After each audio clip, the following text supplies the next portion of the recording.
162 የይፋ ረፍዋ መዝገቦች ሚስጥራዊነታቸው የተነሳ ለሕዝብ ይፋ ይሆኑ። እያንዳንዱ መዝገብ በተመሳሳይ ሁኔታ ምልክት ተደርጎባቸዋል። ያልተፈታ አንሳውየድ ትላንት የፔንታጎን ፋይሎቹን ከፈተ። 162 ፎቶዎች፣ ቪዲዮዎች እና ሰነዶች የጠፈር ተመራማሪዎች፣ የጦር አውሮፕላን አብራሪዎች፣ የደህንነት ተንታኞች እስካሁን ከተገነቡት እጅግ በጣም ዘመናዊ የክትትል መሳሪያዎች የተገኙ የበርካታ አስርት ዓመታት ሚስጥራዊ ምልከታዎች አሁን ሁሉም ለሕዝብ ክፍት ናቸው። እያንዳንዱ ጉዳይም ተመሳሳይ መደምደሚያ ይዟል። ያልተፈታ ተመርምሮ ማብራሪያ የተሰጠው ማለት አይደለም። የባዕድ ሀገር አውሮፕላን ተብሎ የተለየ ማለት አይደለም። የአየር ሁኔታ ክስተት መሆኑ የተረጋገጠ ማለት አይደለም።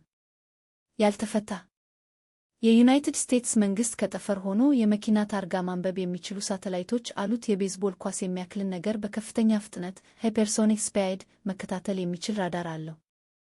የሲያንሳዲያንያሲያና ፊቤይ ጥምር የትንተና ኃይል አለ። ይህ ሁሉ ለብዙ አስርት ዓመታት ወደ አንዱ ጥያቄ አቅንቶ ነበር። ሁሉም ደግሞ ወደ አንዱ መልስ ደረሱ። ቁርጥ ያለ ውሳኔ መስጠት አንችልም። አብዛኛው ሰው የማይጠይቀው ነገር ቢኖር ይህንን ነው። መንግሥት ከያዛቸው በ10 ሚሊዮኖች ከሚቆጠሩ ፋይሎች ውስጥ ለቀቁት 162ቱን ብቻ ነው። 1000 አይደለም፣ 5000 አይደለም፣ ሁሉም አይደለም፣ 162 ብቻ። የመከላከያ ሚኒስቴር እንዳለው ከሆነ አዳዲስ መረጃዎችን እየተገኙ እና ሚስጥራዊነታቸው እየተነሳ ሲሄድ በየጥቂት ሳምንታት በየክፍሉ ይለቀቃሉ። ሕዝቡ የትኞቹን 162 ጉዳዮች ማየት እንዳለበት አንተ ትወስናለህ። የትኞቹ አሁንም ሚስጥራዊ በሚል ምልክት ካዝና ውስጥ መቆየት እንዳለባቸው አንተ ትወስናለህ። ያልተፈታ ማለት ምን ማለት እንደሆነ እና ያ ቃል የትኞቹን ጥያቄዎች እንዲታቀቡ እንደሚያደርግ አንተ ትወስናለህ። ሕዝቡ መረጃ እንዳገኘ ይሰማዋል። ሰነዶች አሏቸው፣ ቪዲዮዎች አሏቸው፣ ራሳቸው አውርደው ሊያነቡት የሚችሉት ይፋዊ የመንግሥት ፋይሎች አሏቸው። የሌላቸው ግን መፍትሄ ያገኙትን ጉዳዮች ነው። እናም ለሕዝብ ይፋ እንዲሆኑ ባልታሰበ መንገድ መፍትሄ ያገኙት። የሌላቸው ግን የታየው ነገር መቼ እና በማን እንደታየ የሚገልጸው ሙሉ አውድ ነው። የሌላቸው ግን ምን እንደተቀነሰ የማወቅ ችሎታ ነው። ምክንያቱም በትርጓሜው ያልተታየህን ነገር ማየት አትችልም። ሀብታሙ አባቴ ራይፍ ዲያድ ይህንን መርህ በፋይናንስ አውድ አስተምሮኛል። እንዲህ አለኝ።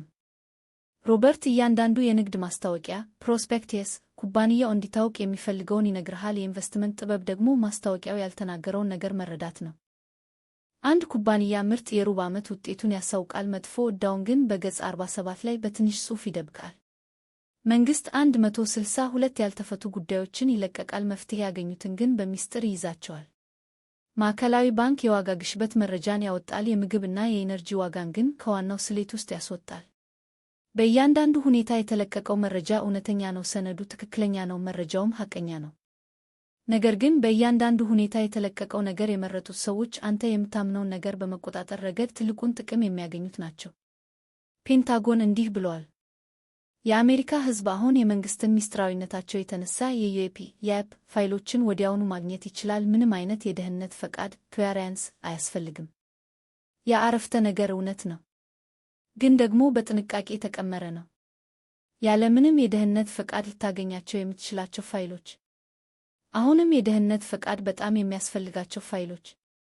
በእነዚህ ሁለት ምድቦች መካከል ያለው መስመር የተሰመረው ለብዙ አስርት ዓመታት ለሕዝብ የሚታይ ጠቃሚ ነገር የለም ሲል በቆየው ተቋም ነው። የይፋ ረፍዋ ፋይሎቹ ሐሰት ናቸው እያልኩ አይደለም። መንግሥት እየዋሸ ነው እያልኩ አይደለም። ሀብታሙ አባቴ ሁልጊዜ የሚለውን ነው የምለው። በጣም አስፈላጊው መረጃ ለግልጽ በሚሰጥ ነገር ውስጥ እምብዛም አይገኝም። ሮበርት ኪዮሳኪ